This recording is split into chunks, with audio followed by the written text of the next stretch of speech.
ratusan tahun lalu. Belum ada listrik, belum ada mesin, belum ada laboratorium. Yang ada cuma tanah, batu, api, dan keringat manusia. Di sebuah wilayah pegunungan bernama Erzgebirge, di perbatasan Jerman dan Ceko hari ini, orang-orang hidup dari satu hal, menambang timah. Timah bukan barang sepele, bukan logam murahan. Timah itu buat alat, buat senjata, buat koin, buat bertahan hidup. Timah adalah uang, timah adalah masa depan, kata penambang timah pada masa itu. Dan para penambang ini, mereka kerja mati-matian demi logam itu. Suatu hari, di antara batu-batu timah biasa, muncul satu batu aneh. Warnanya gelap, agak kusem, dan yang paling aneh, beratnya bukan main. Kalau diangkat, rasanya beda, lebih padat, lebih berisi. Tapi para penambang mikir simpel, paling biji timah juga. Dan batu itu pun ikut masuk ke tungku peleburan. Api dinyalakan, panas dijaga, semua menunggu. Biasanya, timah akan mencair dan mengalir keluar. Tapi kali ini, yang keluar lebih dikit. Jauh lebih dikit.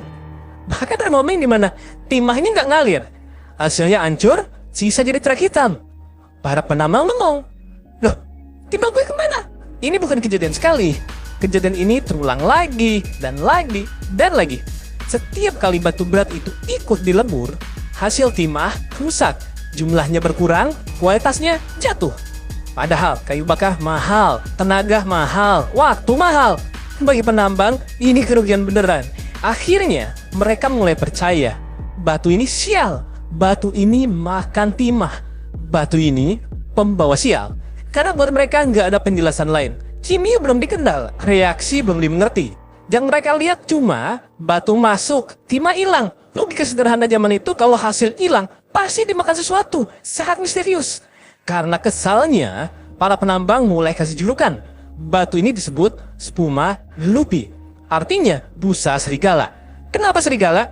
Karena serigala dikenal rakus, brutal, memangsa tanpa sisa. Batu ini dianggap datang diam-diam, merusak hasil, lalu pergi tanpa jejak. Dalam bahasa penambang Jerman, batu ini disebut Wolfram. Dari kata wolf dan ram, serigala yang menggerogoti logam. Nama ini lahir bukan dari sains, tapi dari rasa benci. Bertahun-tahun kemudian, kisah tentang batu ini akhirnya ditulis. Seorang pria bernama Georges Agricola. Ia hidup di abad ke-16. Seorang pakar pertambangan, bukan klinik, bukan penambang biasa. Ia mengamati semuanya.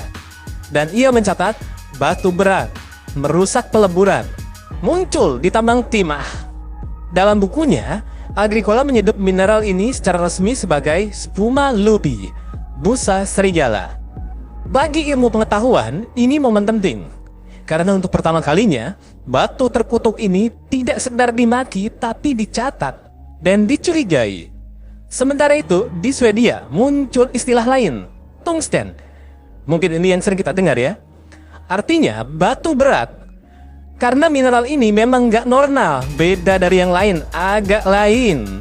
Lebih berat dari batu biasa, lebih padat dari kebanyakan biji. Dan di titik inilah, beberapa ilmuwan mulai mikir, kalau batu ini bukan timah, lalu dia apa? Yang dulunya musuh penambang, pelan-pelan berubah jadi objek penasaran. Itulah manusia. Bukan karena disukai, tapi karena bikin masalah. Dan dalam sejarah manusia, apapun yang bikin rugi, bikin gagal, bikin repot, pasti akhirnya diteliti. Batu ini terlalu aneh untuk diabaikan. Berat, keras, aneh di api. Dan ini cuma masalah waktu, sampai seseorang memutuskan untuk membedahnya secara ilmiah. Jadi sebelum dunia modern, sebelum laboratorium, sebelum tabel periodik, benda ini hanyalah batu sial, kutukan tambang, musuh penambang. Tapi justru dari kebencian itu, lahirlah rasa ingin tahu.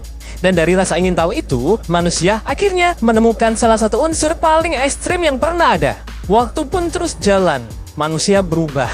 Cara berpikir juga berubah. Dulu, kalau ada hal aneh langsung dibilang kutukan. Sekarang, mulai muncul satu kebiasaan baru.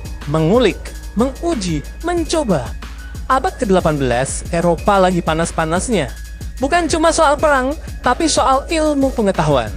Kimia mulai lahir, laboratorium kecil bermunculan, ilmuwan gak takut kotor.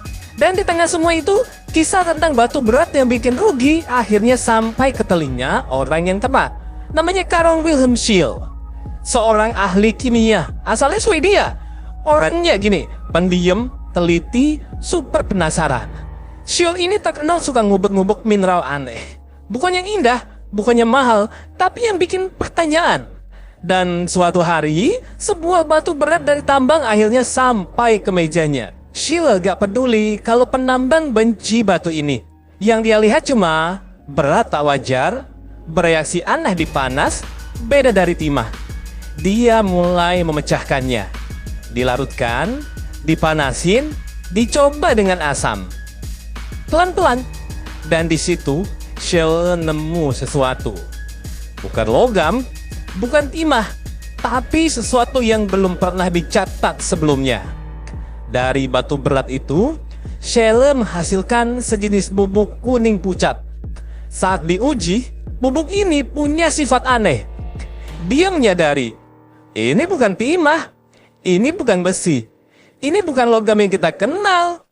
Scheele sadar satu hal penting. Batu ini mengandung unsur baru. Belum bisa dilihat logamnya, belum bisa dipegang, tapi jejak kimianya nyata. Scheele menamai zat ini asam dari batu berat. Dalam bahasanya, tungstic acid pada tahun 1781. Masalahnya, Scheele cuma bisa sampai situ. Dia tahu ada unsur baru, beda dari semuanya, tapi dia gagal mengubahnya jadi logam. Panas kurang, teknologi terbatas. Dia menulis laporannya, dipublikasikan, dan berharap semoga ada yang melanjutkan. Dan harapan itu kejadian 2 tahun kemudian. 2 saudara dari Spanyol, Juan José Elhujar dan Fausto Elhujar. Mereka belajar kimia, mereka tahu karya Scheele, dan mereka nemuin batu yang sama. Batu yang dulu dibenci penambang. Elhujar bersaudara mikir simple. Kalau ini oksida, mungkin bisa kita tarik logamnya. Mereka ambil bubuk itu, dicampur anang, dipanasin sampai suhu setinggi yang mereka bisa. Dan mereka nunggu. Tahu apa hasilnya? Di dasar tungku akhirnya muncul sesuatu. Bukan bubuk, bukan terak, tapi serbuk logam berat. Berbeda dari besi, berbeda dari timah. Dari situlah, untuk pertama kalinya dalam sejarah, logam itu benar-benar lahir. Pada tahun 1783, logam ini diberi nama berdasarkan batu yang dulu dibenci, wolfram, dari batu wolframite. Dan di Swedia serta negara lain, orang menyebutnya tungsten, artinya batu berat. Simbol kimianya W, bukan dari tungsten, tapi dari wolfram.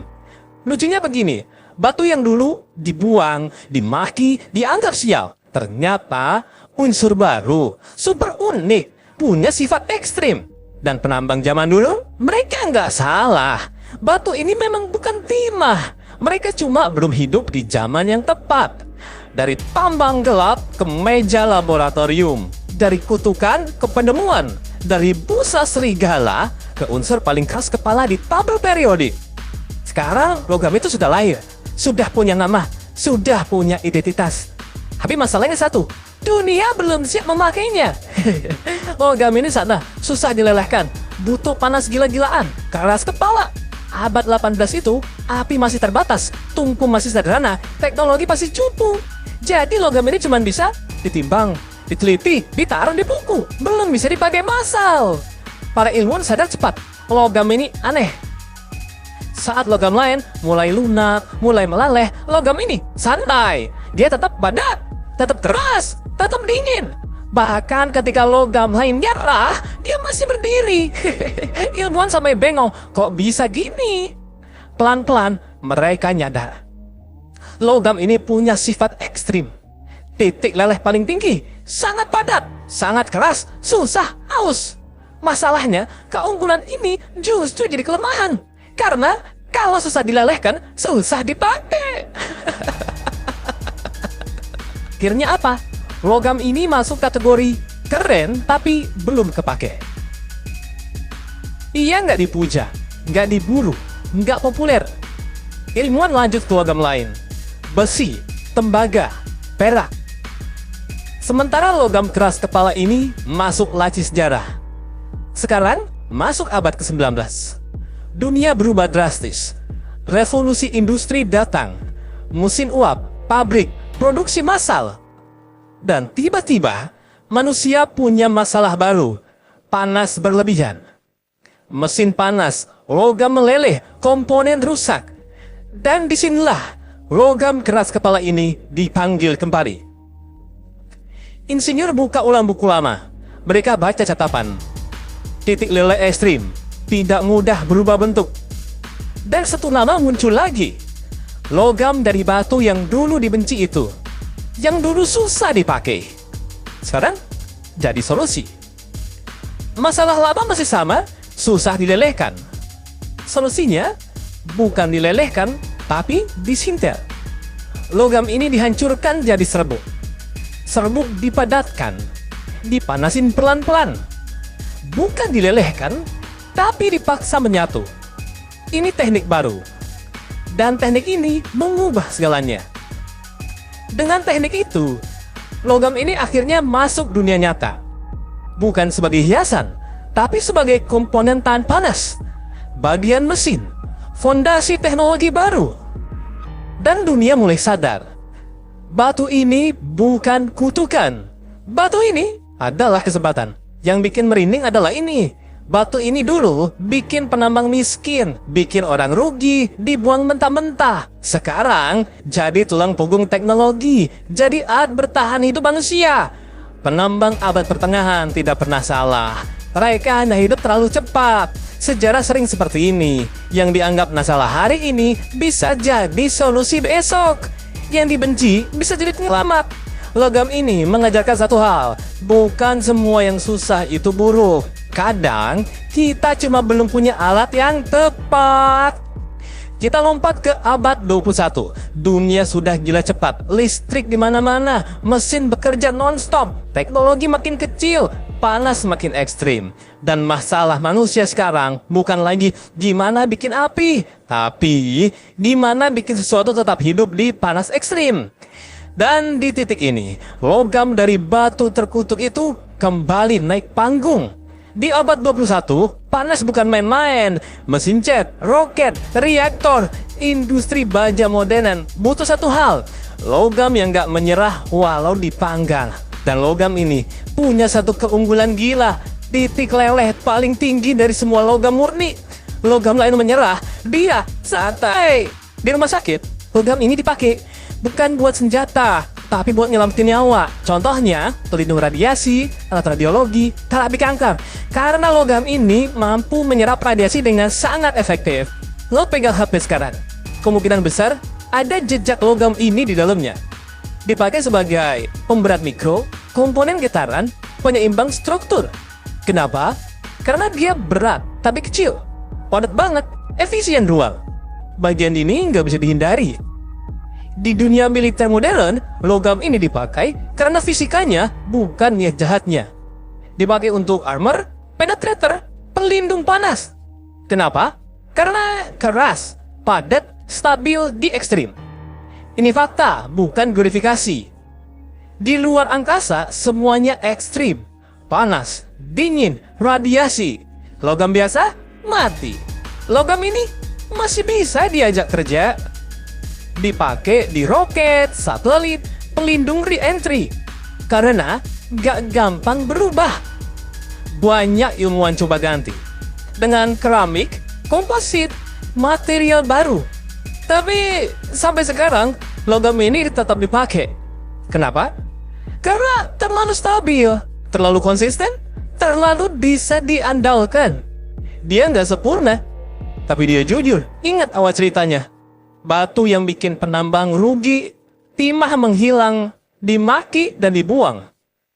Sekarang, tanpa logam ini, mesin modern lumpuh, teknologi rapuh, dunia melambat. Sejarah logam ini ngajarin satu hal penting. Jangan remehkan sesuatu hanya karena hari ini belum berguna. Karena masa depan punya kebutuhan sendiri. Dan kadang, jawaban masa depan sudah ada sejak ratusan tahun lalu. Oke, kalau lo masih nonton sampai sini, itu artinya otak lo kuat dan kuota lo belum sekarat. Kalau video ini bikin lo lebih pinter dikit, bikin mikir, atau minimal bikin bengong, pencet like, biar algoritma tahu ini video bukan buat robot. Kalau lo suka konten sejarah, sains tapi nggak so pinter, cerita logam, batu, dan hal random tapi penting, subscribe. Gratis, tidak bermaterai, tidak bikin dosa. Dan share ke temen lo yang suka bilang, anjir keren tapi gue nggak ngerti. Biar sekarang dia ngerti. Komentar juga boleh. Mau bahas apa lagi? Logam apa atau benda apa yang kelihatannya sepele tapi ternyata ngaruh ke hidup manusia? Gue pamit. Jangan lupa minum air, jaga otak, dan ingat, bahkan batu yang dibuang bisa jadi tulang punggung peradaban. Sampai ketemu di video berikutnya. Bye!